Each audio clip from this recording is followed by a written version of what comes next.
So looking back, I mean, there were definitely technical mistakes I made that entire time. Um, but besides that, in the draft, I think I ended up in the correct spot. Uh, I don't really know if there's a better. There's like a single green black land I passed for the typhoid rats, or green white land that I passed for the typhoid rats that I could have had, but I don't think that's a huge difference. But I think there were three picks that I would definitely consider again.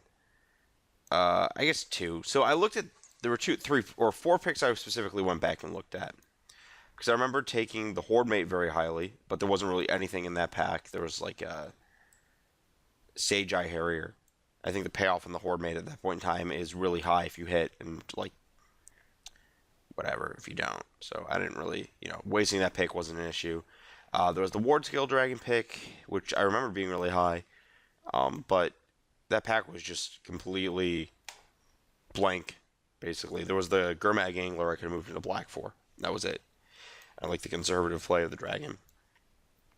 But the two that kept coming back to me are this Woe Reaper over the Sandblast, um, which just like every time I play with a removal spell in this format, it gets better and better. Like I had three throttles, I didn't care. I had three throttles, it was great. Like I could have used a Sandblast. I could have taken something over a throttle if I had a Sandblast. Whereas the Woe Reaper is like, yeah, it's kind of irreplaceable in Warriors. I'm not sure how true that even is. Um, and I feel like this is like a high risk, only moderate reward pick, whereas a Sandblast is just always good. And then the Prowler, I should have noticed that there was just no blue in the previous three or four packs, and should have just like snap realized not doing anything with that, especially because I passed a bunch of blue to my left, and taking the Grim Contest over it.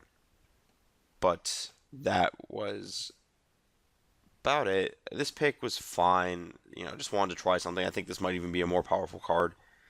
That may also just be based on me getting bashed at the Pro Tour by that card into Frontier Mastodon on 2 and 3.